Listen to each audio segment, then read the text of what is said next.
Hey guys, I'm back. Sad day for us 12s.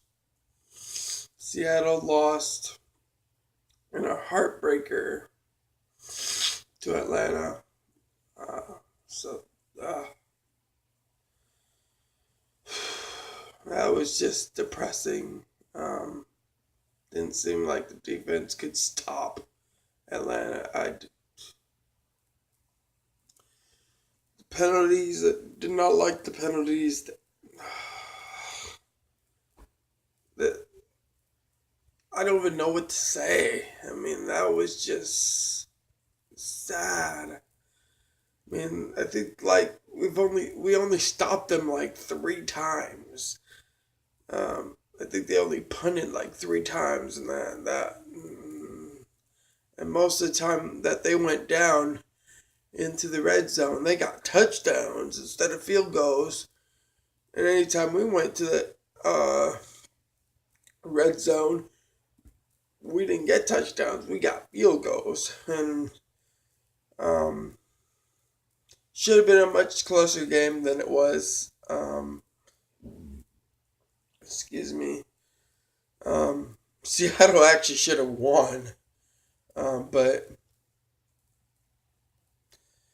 guess it wasn't in the cards. The games, but what was cool, but is my other predictions were right, except for Seattle versus Atlanta. Ugh, so disappointed about that. But they put their hearts in it. They fought. I mean, they fought even though they were down. They fought. They tried to scratch their way back in that game when they were completely out of it. I mean, they could have just folded up and just given in, but they didn't. They kept fighting. They kept fighting, and they showed a lot of heart. I'm very proud of my team. Can't wait till next year. So sad that our year is over. And come on, if we had won, we would have had another game in CenturyLink Field because Green Bay beat Dallas, and holy snap, was that a game. I mean, Dallas versus Green Bay. That's the game I thought would be Seattle versus Atlanta. I know Dallas had to come back from behind, um, and I was quite shocked that they did. Um, but they also had a good season that came to an end. They just like Seattle, they ran into a hot team. I mean, Green Bay was scorching hot, and to be honest, even though if Seattle was in the NFC Championship, I would have predicted that they would win. But to be honest, that would have been a hard game to win against Green Bay without Earl Thomas. I mean, you just saw Atlanta throw the ball all over the field against us because Earl Thomas wasn't back there.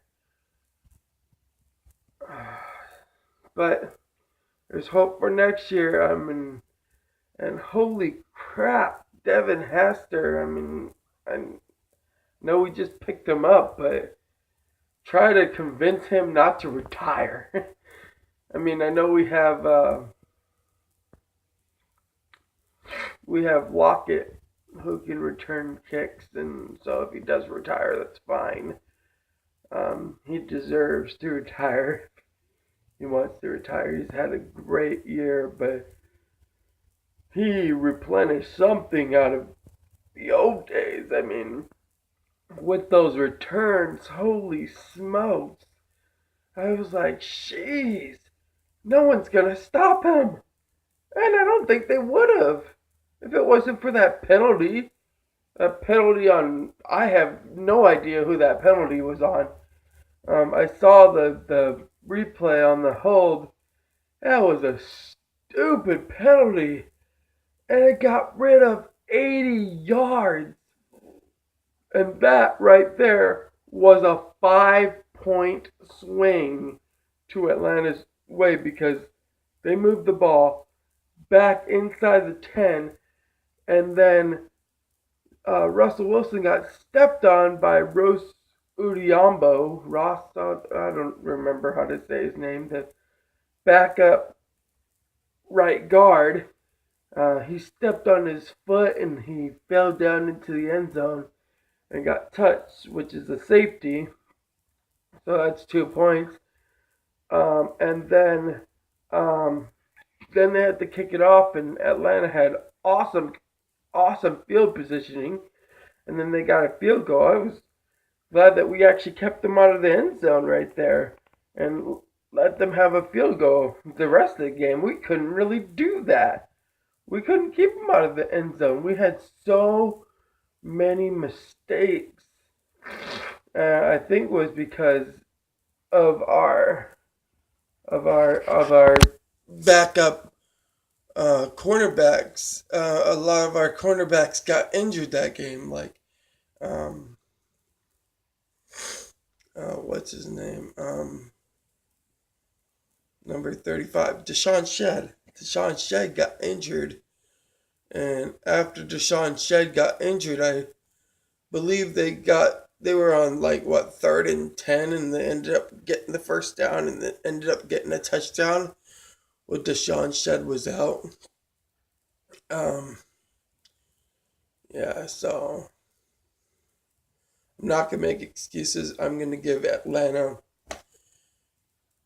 credit, give Atlanta the due because they pulled it off. I congratulate Matt Ryan and the rest of Atlanta. I am a big fan of the Atlanta Falcons. I just not a bigger fan than Seattle. So hopefully they could do something against Green Bay. Maybe they can even go and win their first championship. I know that they only have 2 playoff wins in their. Matt Ryan only has 2 playoff wins in his career, and they're all against Seattle. So we'll see what he can do, but Green Bay is going to be a hard team to keep down. That is going to be a scoring game. I think there's going to be a lot of scoring in that game. And then New England beating Houston didn't that was not surprising. But I didn't it didn't surprise me, but it was really surprising the way that they played.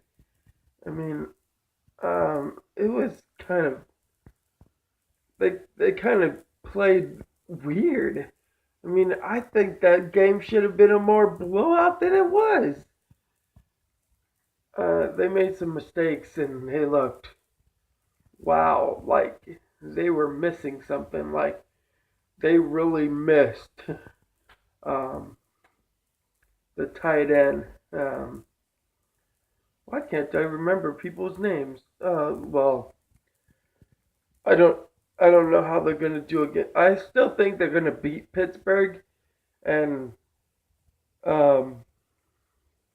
I think they're still gonna beat Pittsburgh because did you see that game against Pittsburgh and Kansas City? Wow. Pittsburgh did not even score a touchdown and they still won. All they scored was field goals. All they got was field goals. They didn't get a touchdown, but yet Brown and Bell had ginormous games, but yet they didn't get a touchdown, which was very surprising. But yet not surprising because you're playing in Kansas City against that crowd and against that defense. I mean, that was probably Kansas City's probably was the top defense in that in the game. Next to Seattle, I don't know who other had a good defense. I mean, I know New England has a pretty good defense, but I don't know if I trust their defense. I don't know. I think they got off easy because they have easy people to get by. I mean, they only lost 2 games, and one was against the Bills, which they should have never lost, and the other one was against the Seahawks. Other than the Seahawks, I don't think they played any team that was excellent. I don't believe they did. Um, I'd have to look back into to see if they did play another team that was either high caliber or playoff type. Um, so we're setting in for good NFC Championship games, even though this isn't the way um, I wanted it to be. Um, Seattle is not in there, but this is going to be setting up to be an awesome NFC Championship game. Um, Atlanta versus Green Bay.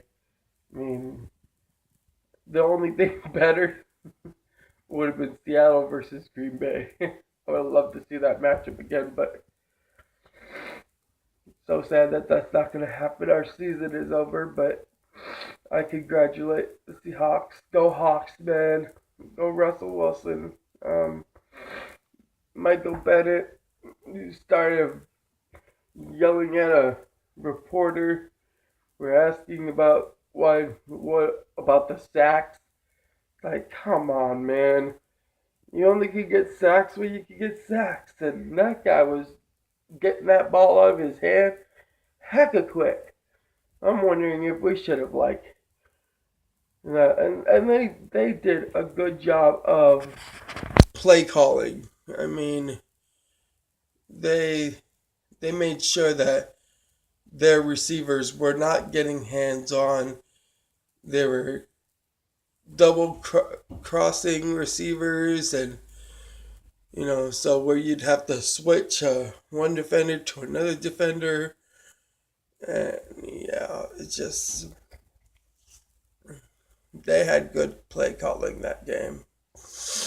Um, my keys to the game. I'm sorry that I'm getting really late to these. My keys to the game were not good. The only thing that was good or semi decent was the offensive line. Um, they were good at first. For the first quarter, and then like the third and maybe fourth quarter, they were okay. Second quarter, they were kind of crumbling in the second quarter, like they were all out of sorts off of the safety, because there was some sacks that were happening that were like, what, wait, why are these people coming right through when the blocker's right there? Block them. I mean, what? I don't understand that. He's right there. Block him. But you're letting him through. Is that part of the I don't know. I don't know. Uh, it's a tough day for us 12s. But there's hope for next year. Earl Thomas will be back. Tyler Lockett will be back. We still have Russell Wilson. Michael Bennett got a contract extension. I'm expecting Cam Chancellor probably to get a contract extension here. Maybe we can go and pick up some actual offensive linemen, please, or draft some. We need something. We need some kind of person to either keep Russell Wilson up or I don't know. Maybe maybe we could set up plays like what they did and get the ball of Russell Wilson's head like in 2 seconds, like what Matt Ryan was doing yesterday. I mean, like right as soon as he caught the ball, he threw it. It's like, jeez, how are we supposed to sack you if you're gonna get rid of the ball in like 2 seconds? And when he did held it to find deeper plays, we'd get to him, but then he'd kind of slip out or just sad. Uh, so I'm sorry for the 12s, for all of us 12s. Have to go home with our heads hang low, man. Just sad. Um, I will still talk about the other games later in the week, about the NFC and AFC championships. They will be good. Can't wait to see them. Even though Seahawks are in the NFC championship, I'll still watch them. I'll even still watch the Super Bowl. This will be the first time since 2012 that the Super Bowl will not contain the first seeds, because since 2013, the number one seeds were in the playoffs every time. This time, the number one seeds are not in the playoffs. Well, New England can be, but Dallas can't. Dallas got eliminated by Green Bay yesterday. Um, yeah, so I congratulate everybody that's been in the playoffs. Dallas, you guys showed a lot of heart. You guys fought your butts off and tried to win, and well, do we have formidable foes even for next year? Getting to the Super Bowl is hard. Winning the Super Bowl is hard, but I have faith that we will be back again in the same way. We're either going to be winning the division. We might have a bye. We don't know. We'd have to see. We'd have to play the games, keep everybody healthy, and go from there. Okay. Thank you, 12s. Thank you, YouTube, for watching. Go Hawks.